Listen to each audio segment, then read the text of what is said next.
Hi there. Hello, hello, hello. Happy Tuesday. I love it when I can time the music with me coming in. Doesn't always happen. And sorry for the delay on starting the music. I just forgot to bring it up at first, but that's okay. We do our best. Happy Tuesday. I hope everyone's doing very well today. Yeah, that's all I got this morning. I know I usually try and say a little bit more than that, but I don't know. Cloudy day. We do what we can. Welcome to episode 20. I'm going to start with a fun little clip to kick off our day today.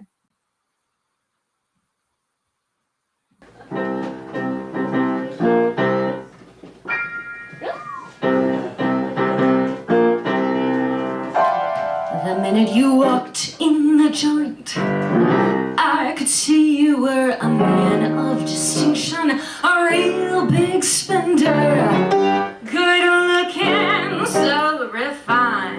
Say what you like to know what's going on in my mind. So let me get right to the point. I don't pop my cork for every guy I see.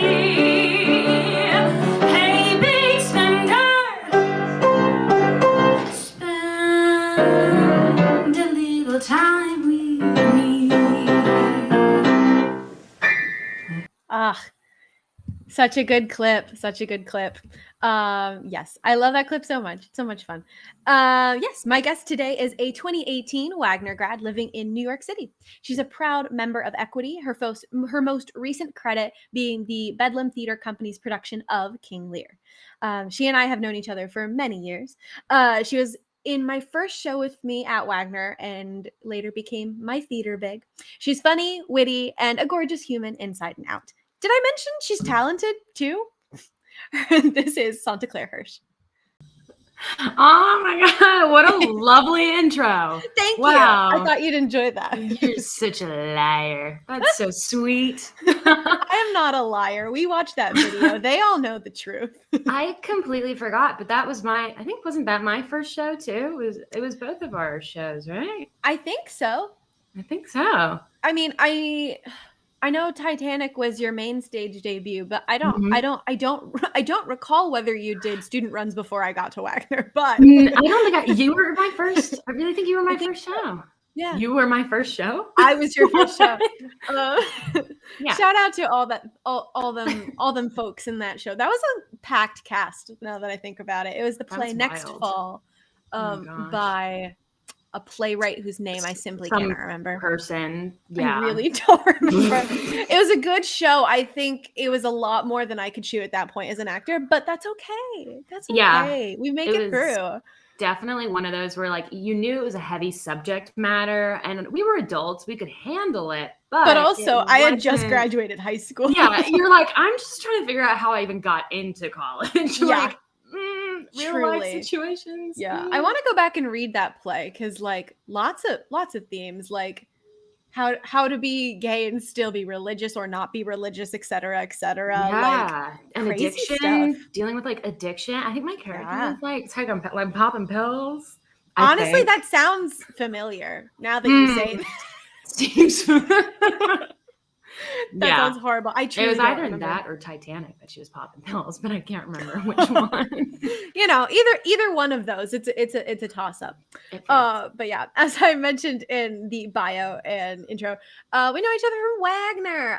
And then I think after Next Fall, I don't think we ever worked on a show together. And then we never spoke to each other. And then we never saw each other ever again. We were done. That's done. it. That was it. No, we didn't. You didn't do any like.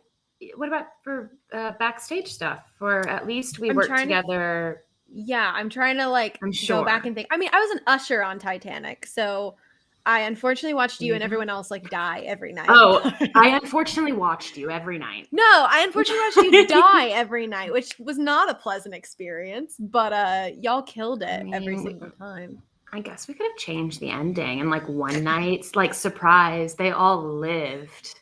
There was no iceberg. There was no iceberg. I'm trying to think. No, because there was a few times, which is very funny, when they would come up with their tickets and be like, "Is this like the movie?" Or like, "Oh, I love Jack and Rose." They're like, "Is this like the movie?" I'm like, "Oh, sweetie, no." No. I mean, like, Ooh. it's not that exact, but they were based on Jack and Rose was based on a couple or a few couples. I mean, there was some I wouldn't be proof. surprised. I mean, I haven't looked enough into the history of it, to be honest, but I did 1,000 years ago. 1,000 years ago, didn't we all? I just remember it sank. So that's fair. Surprise. Your camera's freezing on me again, which is very sad. Again, you're coming in 100% clear audio-wise. It's just very funny because it keeps pausing on like fun faces. That's embarrassing. Which I'm sure you'll enjoy later on. But and now you're back. So we're good on that. So we'll just play around with it. Yeah, maybe if I just stay really still and just only make really like nice just, like, faces. Yeah, I'm like, yeah. Oh, I love acting. It's my favorite thing to do. No. Okay, no, you're good. You're good. Oh my God, that was really good timing. Oh no. Comedic hilarity ensues. I can't with technology. Let me tell you, auditioning now and having to figure out how to film yourself. And also, Devontae's laughing with us. So. Who's he? Who's that? We love you, Devontae. I don't know a Devontae.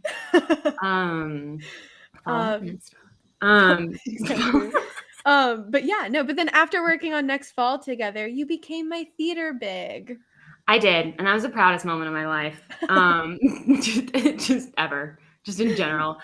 I love. Yeah, one of the main reasons why I was like, she needs to be mine, which is creepy in a way. But I was like, you're just such a hard worker, and you put so much energy into what you love. It's amazing. So I was like, well, I need to snatch that up. So that way, not so much that I can be your big and teach you anything, but more so selfishly so I can watch you and be like, oh, I need to do that. So that was really why I kidnapped you. You're the sweetest family. So into the family. No, you're so sweet. That makes my heart very happy. Because also, like, I very much looked up to you too, just because working on Next Fall together, I was like, wow, she's pulling off this crazy demanding role. This is wild. She wants me to be in her theater family. Oh my God. Yeah. But then it was fun because then you asked me to be your the night of Rocky Horror Picture Show sophomore year. Pun book. With the pun book. It's somewhere. I do have it still. Oh, good. It was literally Santa made me this book of puns that were all like lovely little compliments, definitely like printed in the library, stapled together. Oh, ratchet as hell. Stapled, no artistry put into it, no drawing. It was fantastic. No, nasty pages printed together that I like threw at her, and I was like, be my little.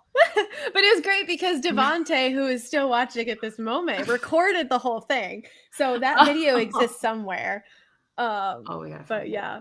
Yeah, it was great. And we were all dressed up for Rocky Horror, so we looked wild. That's right. I remember I was in like a nightgown and yeah. Yeah, I think I was wearing like fishnets, Spanx, a tank top, and a leather jacket. So that was like every costume choice at Wagner. Any party that there was, it was always absolutely. like, okay, fishnets, booty shorts, crop top. Devontae does remember. He does remember. So he does remember being there. So thank you for being a part of that moment, Devontae. We appreciate and love you. Yes, thank you. Oh my goodness. So getting to like the real like interviewee portion of that. I guess. Right. How did you first get started in theater? Wow. Okay. So how did I get started? Well, the first Broadway show that I saw was Beauty and the Beast when I was 4.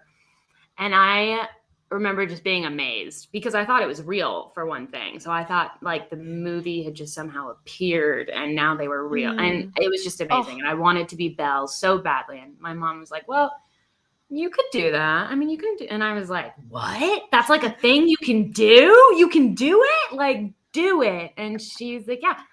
And so I started doing stuff at the local community theater. I was in Odessa, Texas at the time. So like the Permian Playhouse, doing stuff like that, community theater. And I was going to summer school.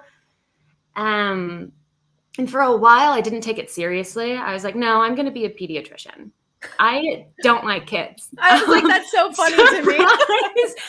surprise. I don't like kids. Also, don't do well in sciences. Math, not a strong suit, but I was going to be a pediatrician. You were like, no, I'm going to be a pediatrician. Because I was like, I'm not going to be an actor. That's not a real career. And I want to make money. And my mom's going to be proud of me if I'm a pediatrician. What? The things that you come up with as a kid, it's ridiculous. And then I found out I didn't like kids. And I was like, ooh, just kidding. Ooh. I think I started taking it seriously when I went to boarding school at Idlewild Arts Academy. And then I was like, you know what? I actually want to do this, because our days were filled where the first half was all academics, and then the second half of the day was all arts. And that was my absolute favorite time. I loved it, just going from class to class, and dance classes. I can't dance, but I loved them. Yeah. And so I think that was the start of really, truly taking it seriously and deciding to make that a career, which was a really hard choice to make. Just because I'm not good with uncertainty, and neither of us are. Yeah, right. We were just freaking out about something earlier, like before, and I'm like, what does it mean? Yes, it's so true. Never knowing, like, did I get the gig? Did I not? Or are they going to reach out? Or when will be my next gig? And how do I, financially also support myself until I get that next gig? Right. So hard choice, but I don't regret it. Every once in a while, of course, I question it. I'm like, girl, you could have been a pediatrician. But art all the way. Absolutely. Absolutely. And was there any one particular moment that you were like, oh, this is what I'm going to do? Like that light bulb overture moment of sorts. Funny enough, it was at Wagner during Trojan Women. I love how far into the journey that is. It really was. Oh no, this is actually what I'm I know. It seems really You're late. pretty committed by that point. I know, right? Like I was chose to go to this college. But I know so many people went in being like, this is it. This is my thing. I'm doing it. And I was like, well, I like it. This is really desperately what I want to do, but I just don't. I still was fighting with myself. And I did Trojan Women, which was a wild experience. Trojan Women 2.0. Trojan Women 2.0, right. Because it's not even Trojan Women. It's not even. No, Charles Mee is a very different beast than Euripides. Wow. Very different. What a play. What a play. I will never hear... there's a song by Jessie J that you all incorporated. I will never hear that song. Yes, I will never hear that song the same way again. Yeah.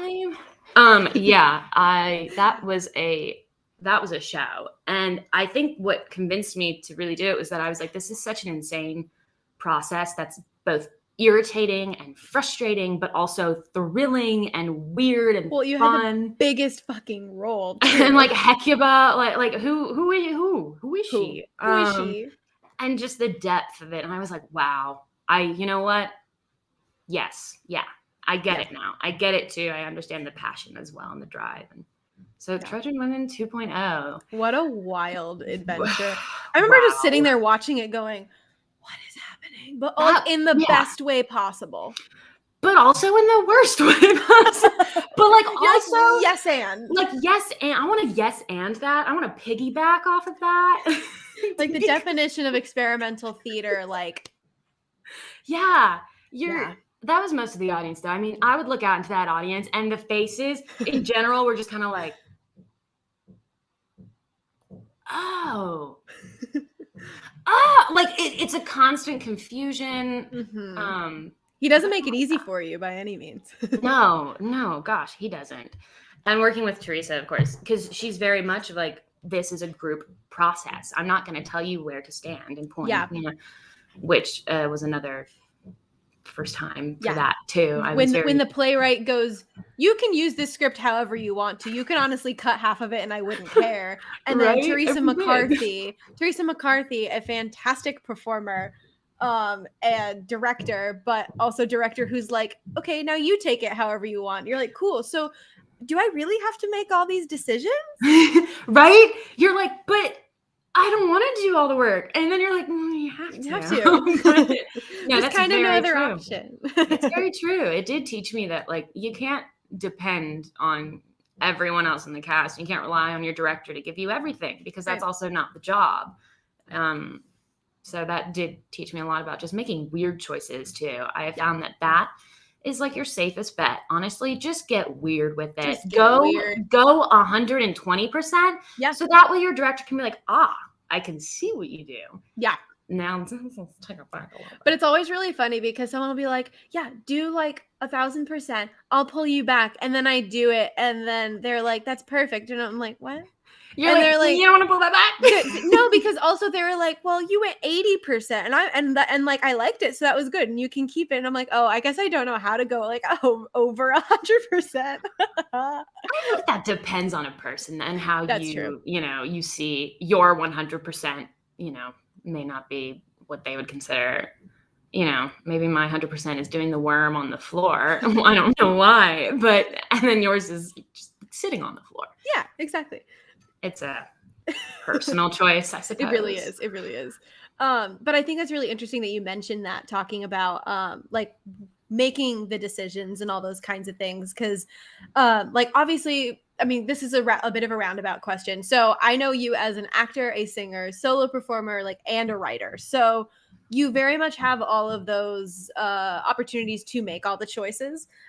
So getting back to the original question, how do you order all of those for yourself? Like, do you consider yourself actor singer first, or are you putting solo performer earlier in the line of things, or is writer sneaking up in there? What's the sit? What an interesting question. And that's funny. I've been thinking about that, actually. What do I consider myself, especially if I'm introducing myself? And you get your like, I'm a singer, or I'm an actor, I'm a writer. I feel like I, in general, am a that is wow. Okay. So it's sorry, funny. Didn't mean it to be such a hard one, right? No, I was like, wow. Wow. Solo performer, only because I like to create my own work. I found with auditioning and trying to fit a type can be really difficult, and sometimes you're just not right for the role, or they don't see you as the and that can get tiresome. A lot of that rejection and waiting around for the right role. So I found writing my own stuff, creating my own stuff, or my own cabarets, or my own one-woman show. And I just finished writing a play that I just sent off. So I feel like I'm a solo performer, whatever that's a very general. No, but it like leaves it open to interpretation, while still like giving you enough to be like, okay, I kind of get that. Because it like solo performer, I feel like sometimes can be a bit more descriptive than perhaps like storyteller, which can go in so many different ways. So no, I think that makes sense. And to give an example of more of your fabulous acting and singing, I have a clip from Solly's Follies. I was going through it and I'm like, there's several songs within this. There's so we're gonna watch the beginning of one of the final songs. I don't know the name of it, but it's fun. She's a fun little story. Oh, of course. And as soon as I do that, I click out of it. I'm gonna prepare it a little bit on my end. But if you want to talk about this is several songs all wrapped into one. So I'm assuming this was a night of several So Solly's Follies, Bill Solly, God, how many years ago was that? It was 2018-ish. He did a cabaret. Well, he wrote this really successful musical. What was it called? It was The Boy Next Door. It was one of the first like gay musicals, and it hit it off in the West End. It was crazy, crazy popular. And then he moved to New York and tried to make it there, and it was just a different business. Yeah. So he started doing cabarets and writing music. And so he wanted to do his not all of his pieces. Because I think he has like hundreds upon hundreds of songs that he's written. Sure. So it was just like select numbers at Don't Tell Mama. And I think I don't know if it was his last show or one of his last shows. So it was a really, really special night. And there's an amazing pianist, Simon Mulligan, who was playing. He was like playing for the Queen. So it was just like a really cool, a really cool night, and great music, because it's kind of older, classic, 50s-esque vibe. I really enjoyed it. So it looked like it was a lot of fun, and I really enjoyed this last song that was part of it. So we're just gonna watch a little snippet of this. The story of Tony and Fred. They were good friends, people said. For a long, long time they lived together, and they slept in the same bed. Tony and Fred. They always made plans for ahead. So they fasted and they fed, and the things they did together, sharing everything from Christmas to the books they read. Tony and Fred. Then suddenly Tony died on a warm September day, when the sun was shining happily in the sky. By the time Fred reached his side, there was only time to say goodbye. And there's so much more to the song too, but I thought that was such that you can really get a sense of like the music storytelling quality, and it's just so fun to see you like tell a story when you're singing, like you're narrating, like you're not even necessarily playing a character in that song, but you're telling the story, and it's just like so engrossing. I love that song too, because when we started learning it, he was like, this is a true story. This piece, by the way, is a true story. It is my love affair with this man who never told his mother. And so when he died, she never knew that. And she always said, like, I wish someone loved my son. I wish someone had loved. And he's there like, I did. So that, I didn't even need to act. I was like, literally. Oh my God. Okay. So I loved, I do love storytelling though, especially with cabaret stuff. It's so much fun. I'm working on a cabaret right now with Marilyn May, and it is so much fun to just dive into these pieces. And she is a storyteller. When you get the chance, or whoever is watching needs to look up Marilyn May and just see her perform. I mean, talk about a storyteller. She is one of those that she locks eyes with her audience. She's going to tell you how it is. Some singers are like, I'm going to sing here with my eyes closed, which I am definitely guilty of all the time. I love closing my eyes when I sing. I'm like, ooh, I feel the music. But she's very much of like, no, talk to your audience. And you're like, okay. I'm like, what? Talk to them. I'm just going to pretend like they weren't there. Yeah. But you do have you still have a fair amount of experience to directly addressing your audience, which I think you understand where this segue is going to go. But we're going to take a look at Two Worlds Colliding. Do you want to tell me a little bit about the project? I'm going to pull up just like a beginning clip near the beginning, but if you want to talk about it a little bit. Yeah, sure. So I wrote a one-woman show after going to Latvia and meeting my birth family for the first time. And it was one of those pieces that was just very raw and so, I don't know. It was heated. That's the only word that I can think of. It was just something that was like boiling inside. It needed to come out. Mm-hmm. And so these people were like, well, just write it, just write and see what happens. And it turned into a one-woman show. And my director, Jake, gave me the opportunity to perform it and put it on its feet. So this clip is from that show, the first time that I put it up. Amazing. It's just going to be a clip here from the beginning because I didn't necessarily want to hop us in the middle of amidst the whole like context of the story. But this is from near the beginning. Yes, exactly. So I'll play this clip. Hang up. I love you. I'm hanging up. You're hung up. My mother is the most incredible and at times irritating woman in my life.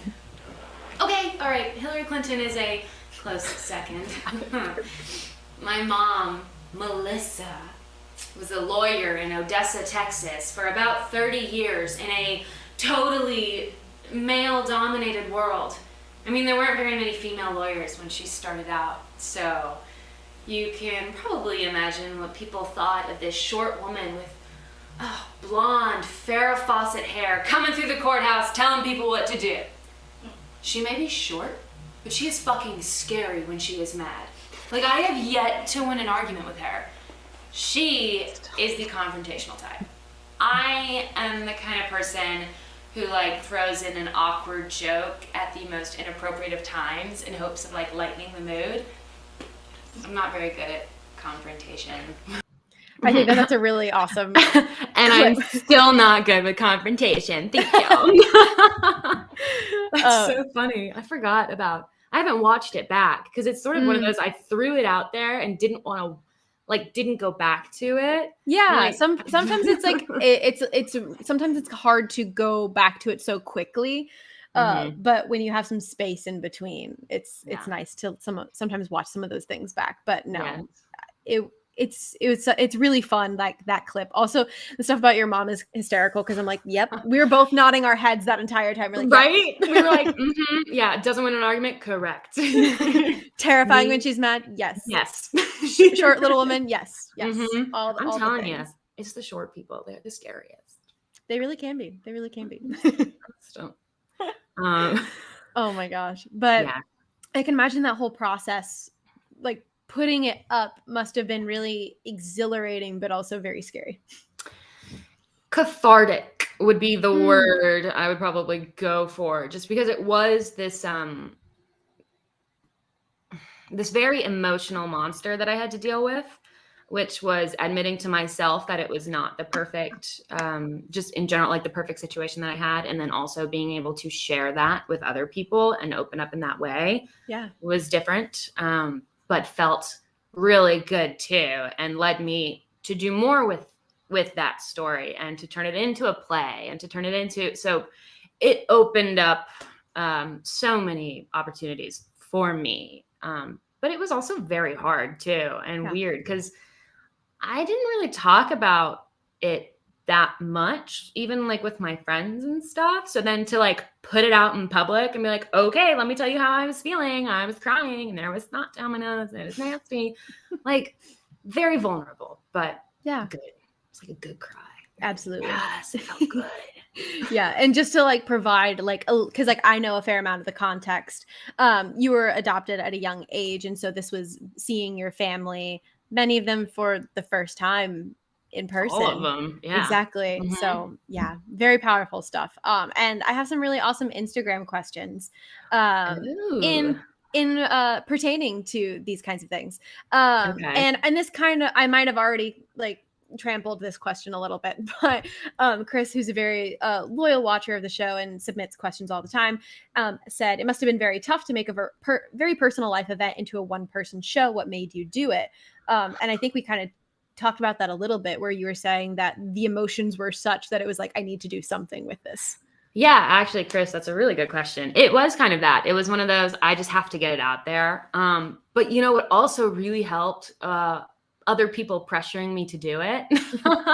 Because you have to sometimes have those people that are like, just do it. Stop saying you're going to do it and just do it. Yeah, I can think of a few that from Wagner who who provided those pushes. And I think I needed that too, because perhaps maybe had I not been pushed, it would have been a very inner solo thing that only I knew about. So the pressure of others, and then also just the need to like get it out of here onto the paper, so that way I could, it's like a therapy. It's like therapy, kind of, I guess. In a bit of a really very open form of therapy. Everyone can see your flaws kind of therapy. It's great. It's really healthy.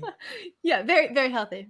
Hair flip, Mhm. hair flip. Oh my gosh. And I'm going to preface this next one by saying that Chris also DM'd me this question because he said it didn't really fit into the Instagram question box. I like it. It's very in-depth, but it's also a really fabulous question. So he was starting by saying like common element of your resume, like looking through it, is the concept of biography, and where like the spotlight is on like a single character rather than like the full tale of an event. So like in looking at like Mile Long Opera, 9, Two Worlds Colliding, and even Big Bikers and Camelot, very like Mhm. biography in a way. And he's like, I might be reading too much into this, so don't worry about it. But he said, does the concept of biography have a particular significance to you? Or is every production in essence a biography of someone? I know, I'm so sorry. Biography. Well, I mean, like truly basing something off of someone, or I think so, yes. Talking or like maybe I'm trying to think. Perhaps based on real people. I mean, generally, that's so interesting. I always have a huge fear of actually portraying a real person that existed. Which is funny considering like Titanic, for example. Right? Yeah, exactly. And yeah, oh God, yeah, really Titanic. I wasn't too scared that like Ida Strauss was gonna come back and beat me with her cane, but it's because I'm so worried about not doing someone justice or not fully, or somebody being like, what? She didn't talk like that. You know, I am of them. I like creating a character from nothing. I mean, and in my case, like with my play, it was me. So that was maybe a bit easier to get into, a little bit of a cheat. But like Bikers in Camelot was a totally original new character, hadn't been developed, wasn't out there. And so I was able to sort of make her real.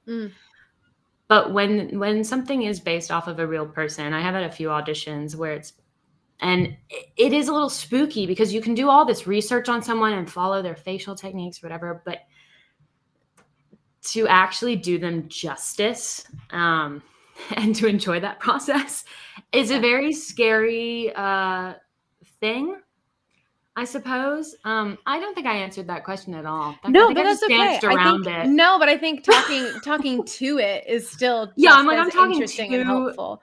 Biography. No, but that's okay because like there's like I'm trying to think. There's like I think it's just called like biographical theater, or like I should remember this with my graduate degree. Like the very like documentary theater, for example, where it's like you are saying the specific things that other people have said, and there's like a certain amount of responsibility to, and this isn't even necessarily talking about like you're working on things anymore, but I think it's interesting how like documentary theater has this specific responsibility to like portraying it exactly how it was, despite that it's a completely different human, and so everything's going to come across and be read very differently. Yes. But then there's also like Bikers in Camelot, which is like an original musical where you're like, cool, all I have is this text, but I have zero backstory and I can write all of it myself. Yeah. Two very different responsibilities for an actor. Or I think of like 6. Like they're all based off of real women. These are all the wives, and maybe not we've all, but I certainly, having come into it, I had my expectations. I was like, I know how I feel about Anne Boleyn. I know how I feel about Catherine. I have these feelings because I know history and I've looked into it.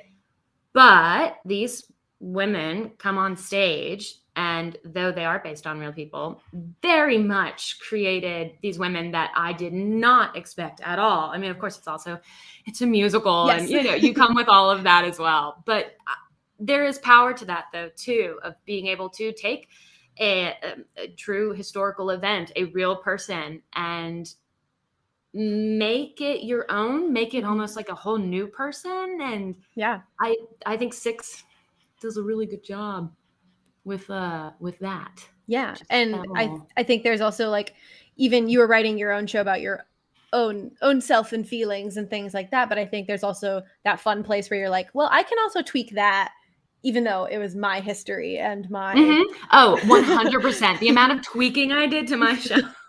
And you're like, the one that I'm but wouldn't it be fun if it did? Wouldn't it be 100%. so much easier for dramatic purposes? Yes, but you do kind of have to think of that too, because not to say what happened was not exciting.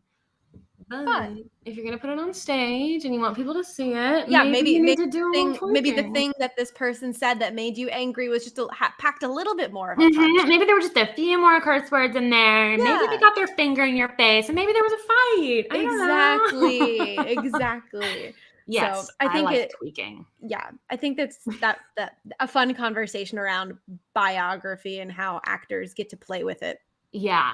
I could not hit that question head on. So no, that's I just okay. Danced around it. No, that's totally Thanks, okay. Chris. I think he was very interested and intrigued. So all good on that. But yeah, so you are in fact currently the owner of a theater company. Tell me a little bit about this. I am. So my theater company, it's Idiosyncrasy Theater Company, which I look back at it now and I'm like, wow, that's hard to spell. But I had it. When did I start it? Well, now I've had it.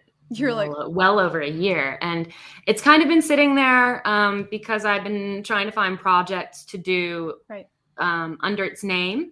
And of course, dealing with all the documents and all that fun stuff. Right. You're like officially business wise. I do in fact have this. I technically do have a theater company. It is under my name. Now what to do with it? The original goal was I wanted to do shows that. How did it actually start? I was talking to Michelle Pock about this actually. I was saying you don't really see that many plays with like an older woman and a younger woman just sort of having a conversation or letting there be drama. I don't know. I'm not seeing a lot of stuff with a real human connection between women, but specifically the age gap and them talking to each other as well. You see that in, what is it? Three Tall Women. Women. The Women. No, that's another. The Women. Like Three Sisters, Three Tall Women. Three Sisters. It's always three and women. Always three. I'm like, what about the two? What happened to the two?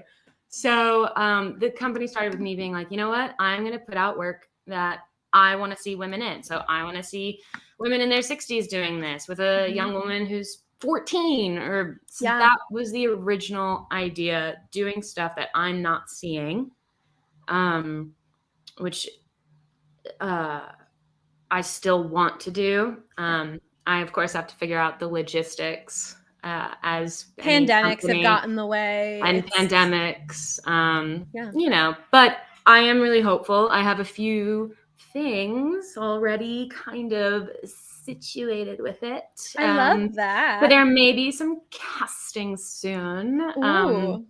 So I might have to put that out there. Absolutely. Anytime you have things, send them my way. I will share it with Overtures and beyond, just so people can know about it and all that good stuff. Yeah, I think it'll be really fun.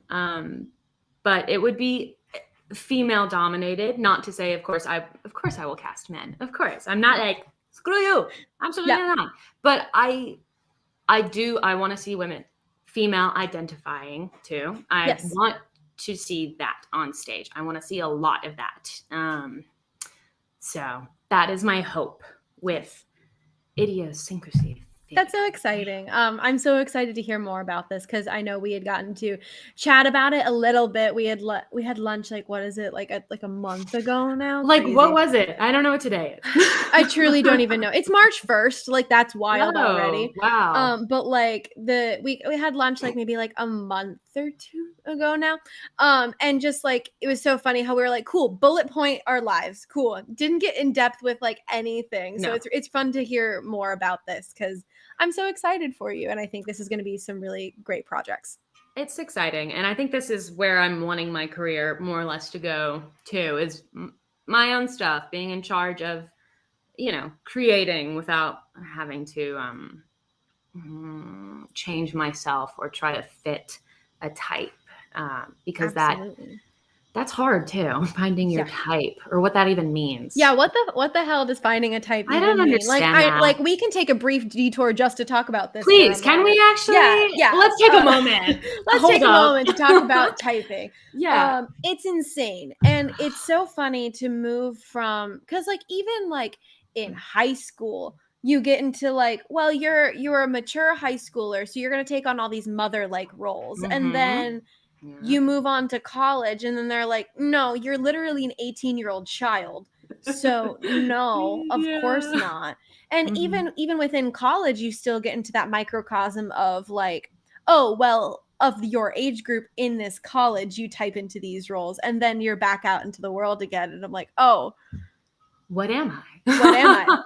Right. Absolutely. So like, I know we were talking about like the show Something Rotten earlier, but when like in college, I sang a song for B, who is like Nick Bottom's wife. And she is pregnant in the show, and like she has this whole grand thing going on. It's great. But like in the real world, I type for like, say, Portia, who's like realistically my age, or like part of the ensemble.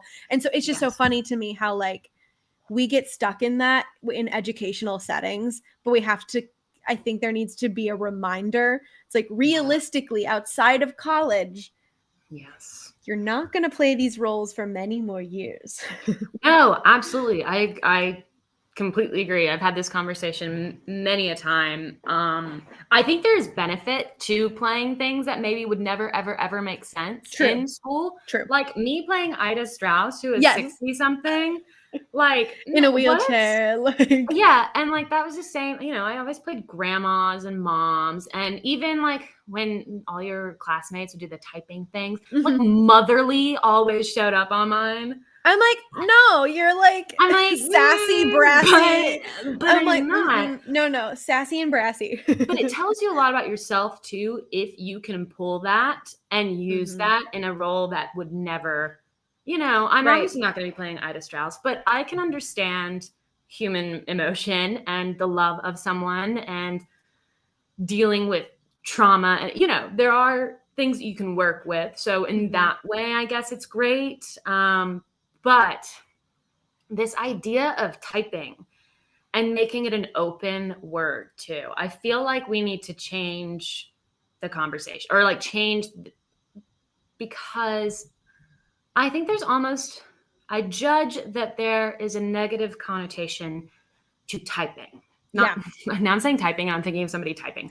But like typecasting, let's say, or saying that that's normal. Well, and even like in casting calls when people get typed out of a role and things like that. Like I think it has developed a very negative connotation when I think maybe the word that we're looking for is essence.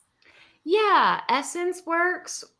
They're like, what is that? Like, yeah, what does that mean? But like I get it. But like I don't know. It's just like personality and being a human. Like it's a lot of, I think of when you as a human, when someone walks into a room, you have an idea of who they might be based on the energy they give, which we can't quantitatively put anything on. Absolutely not. Yeah. And I think that plays a huge part of it. And we just have strange vocabulary for it. We do. But it would be nice not to be like, oh, well, what type are you? Or I'm ingenue, or I'm this. And it's like, you're a human. And how somebody portrays Elsa, for example, all these like, Elsa is, I think, considered like a strong woman who's scared, but powerful. And there's a wall. And I'm like, wouldn't it be so much fun though, instead of assuming that that's her type or who she is, if like some wild, crazy girl played Elsa and was just wackadoodle, but then sings Let It Go, like she is about to literally let it go. And like, I just wish people would play with that more rather than trying to get stuck in a type. And being like what if like if we're going more with even Frozen, like what if like Anna, but like what if like Anna was like more reserved and nervous and like conservative about all of this, despite having these exact same lines. Yeah, exactly. I'm like, it's just playing with those kinds of things. Yeah, that they're supposed to be a certain way. And now, granted, it like of course the fact that the movie does exist helps create a precedent for the stage productions and so on and so forth. But damn, I want to see a production like that. That'd be so fucking fun. Like, wouldn't that be so like wild and it'd be so do something different. I don't know exactly. Yes. Like we would kill it at that as that exact concept, which is really fun. God, we could do it. Oh boy. Because you could do the wackadoodle Elsa, and I could be all the very nervous Anna. So, like, I don't know. I'm just throwing this out there. Yes. We could sell tickets. We got this. Exactly. Guys, keep your eye out. And it's just a 2-woman show, too. There's nobody else in it. It's just us singing just all us. of the parts. Your Hans would be devastating. Wow. I see it. I'm ready. I'm ready. I'll play Sven. It's gonna be great. I'm like, is there an Olaf? Like, who would that? Who knows? Maybe it's a puppet. Who knows? Exactly. Before we start planning a whole grand thing I know, I'm ready. I know you're also currently when you submitted the form so I could get all your info to like have you here on the show. You were saying you were currently editing a Woman Cabaret. Is this currently in the editing process? Are we at the end, or where are we at? So yeah, the cabaret is it's still in the works. I am still working with Marilyn May on it. We're trying to find a time. It'll probably be at Don't Tell Mama to start off with. Yeah. Yeah, we're trying right now. We're in the process of like how to mesh some songs together, where to place them. It's just the logistics of it, just figuring that out. Yeah. But it's super fun. I love it. She's so much fun to work with. Does it have any particular like theme, storyline, etc.?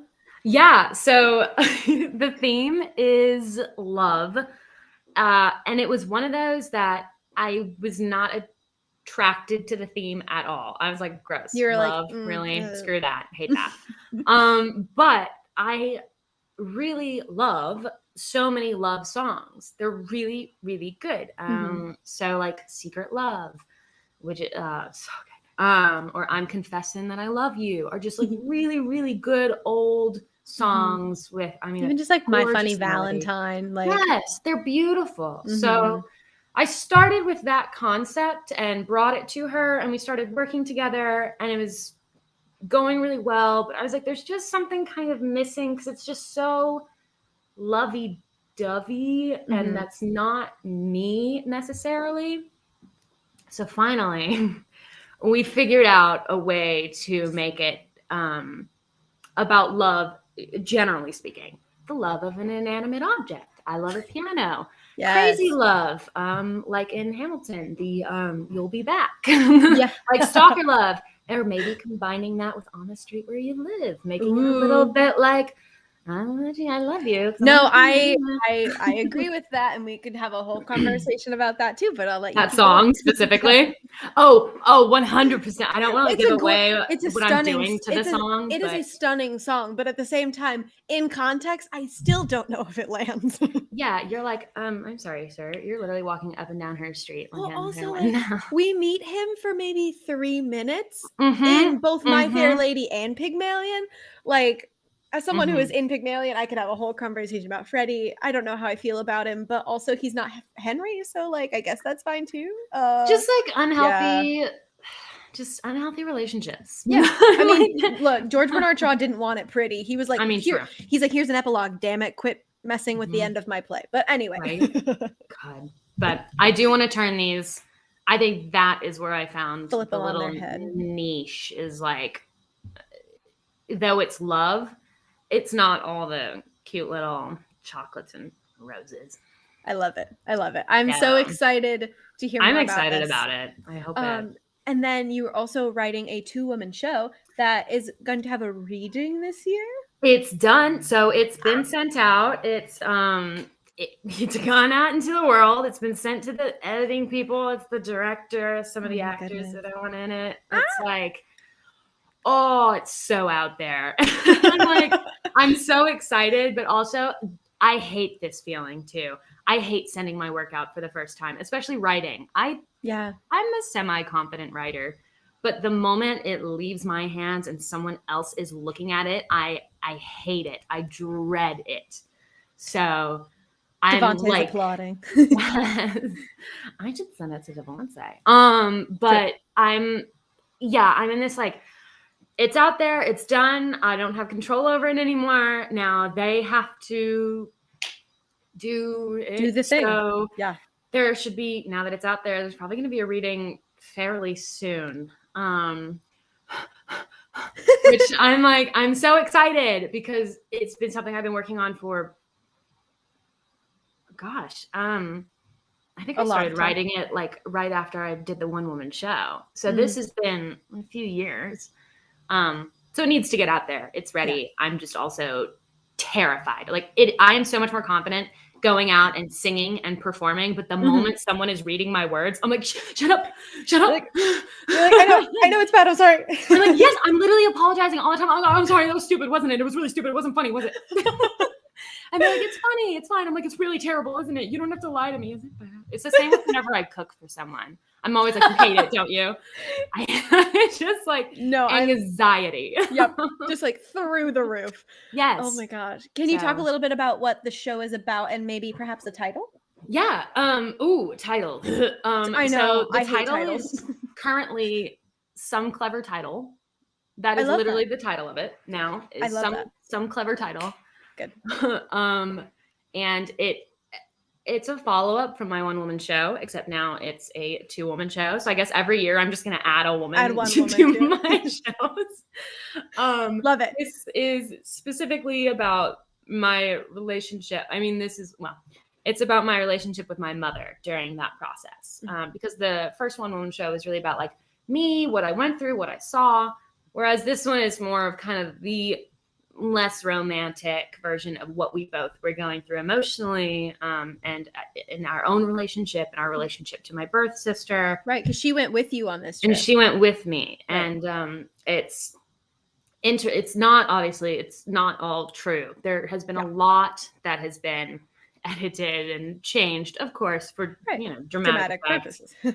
But I am excited about it because there's a lot of referencing to the audience and talking to the audience in this. And we love a good aside. Really, it's really important to me. I'm one of those, either you pretend like the audience is not there at all and you're in your own little world, or you always be aware that they're there. I don't know. I feel like those are the only two. There can't be a middle. I think that's why I really adore Shakespeare's comedies. And granted, it does happen in some tragedies too, but I think there's always this sense that the Shakespeare characters always seem to know that everyone is out there. Yeah. And I think that's a huge part of that. And I like that because, I mean, honestly, why pretend like there aren't hundreds of people sitting out in an audience staring at you? Like, they're there. Give them a wink. Give them a little wink, a little nudge. So in my play, I very much wanted to bring them and make them get involved. Obviously, I'm not bringing them on stage. I hate when people bring me on stage when I'm from an audience. Let me just point that out. But it is getting them involved in it, because I think that's important if you also feel like you are involved in the process of what these actors are going through. No, totally. So, A Clever Title is the name of it. And it's about, I guess the general gist, it's a mother-daughter relationship. I love that. The ugly stuff, the beautiful stuff, the stuff, Yeah. No, I get that. I'm so excited. I'm sure it's very possible that we don't have them yet, but do we have any ideas or details about the When's Where's How's of the reading, or is that stuff that is to be determined and announced? So it would first be a Zoom. Cool. We just started March. I would say probably end of March, beginning of April-ish for a Zoom. And then I do want to get it on its feet. I have some people in mind that I want to be in it. Somebody you know. Ooh. So hopefully I can get her to commit. Fingers. And then it'll just be, I think first Zoom, get people invested in it, and then put it on its feet, find a studio, and kind of just run with it and see how it goes. And then I would put it under probably your theater company. Yay. We love that. Yeah. We love that. Well, as soon as you have all the details of all the different things you got your hands in at the moment. I know it's all my way. It's all very ethereal. It doesn't feel like it's here on Earth, but no, that's it is okay. somehow. It is. I guess that's the other issue with being an actor is everything's always like You're like, I don't it's know. out there. Unless you like truly book a gig and they're like this date to this date. But Well, and even otherwise- then it's like, do you accept your role? And then they're like, cool, well now you can't talk about it till you have the contract. And then you're like, I know. You're like, why can't I talk about it? I'm proud of it. I'm proud of it. I want to talk about it. Right? So yeah, no, Ridiculous. I totally get that. But it's crazy. We're already at 1:57. We're kind of like nearing the hour-long God. situation Just going on here. Talk to your ears off. Exactly. Just talking all the ears. Wow. But yeah, where can people find you? Social medias, all that good stuff. Yeah, I'm still a Facebooker. I mean, apparently that's okay. that's not cool. Devontae tells me Facebook basically is not cool anymore. I literally am suppose. like Facebook event, and then I have to text everyone being like, "Hi, I invited you to this Facebook event. Will you please read it? I have no other better place to put Facebook events." Right? So I like, know. It's like it's Instagram now, I guess. Instagram I'm such an and event planner TikTok. though, and that's so difficult to do over Instagram. Yeah, I'm like, no. I need them to build a platform for that. Just like that's it. They should. I like Eventbrite. That's it. But yeah, you can find me on Facebook. I don't know, Instagram. I have a website, santaclaire.com. Specifically like that though. When you write it, you have to put it with that thought. Devontae's putting our mind at ease. He says, "Stop, lol. Facebook is fine." Interesting. You're like, I'm gonna have to bring that up later. I'll talk about that later.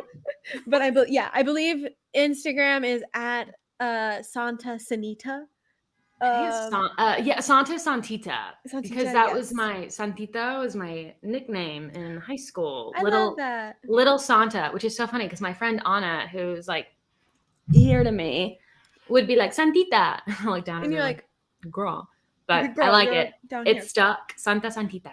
I love that. I love that. And then obviously all the clips that I pulled, I believe they're all on YouTube from YouTube. So go find Santa on YouTube. Go watch all the things. Watch the full versions of them. And when I start casting too, I will probably be putting that on my website. And there'll be a whole thing, and I can send that out once that's ready, because I would really like to see some people audition too. Absolutely. Amazing. You can find me on Instagram and Twitter at Lora_Marjoram. More Instagram than Twitter. I don't really use my Twitter.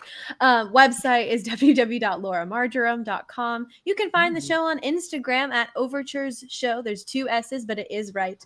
And that's where I post all the updates on future episodes. So please check that out. Appreciate that. Give it a follow. And then if you're watching this episode, congrats, you found the YouTube. Yeah. Congrats. Yeah, you found it. Yeah, you found it. Like, subscribe, comment, all that good stuff. It helps. So yeah, I do not have the next date, time, guest of my next stream. Schedules are a-changing. So I need to figure out people's availability and all that good stuff. But Santa, Devontae said yes. He's too involved in this. He is, but it's okay. He's the only one watching at the moment. So we love an active participant. Yes, Devontae. Active participation. Yes, exactly. Santa, do you have any final thoughts for viewers live and in the future?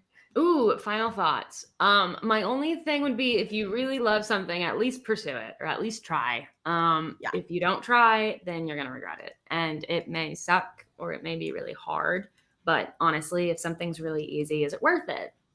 That sounds weird, but like, no, but it's supposed to be hard, and that's okay. And if you struggle through it, that's great. But pursue. And, I'm trying to figure out my camera. I live for that. So yeah, and with that.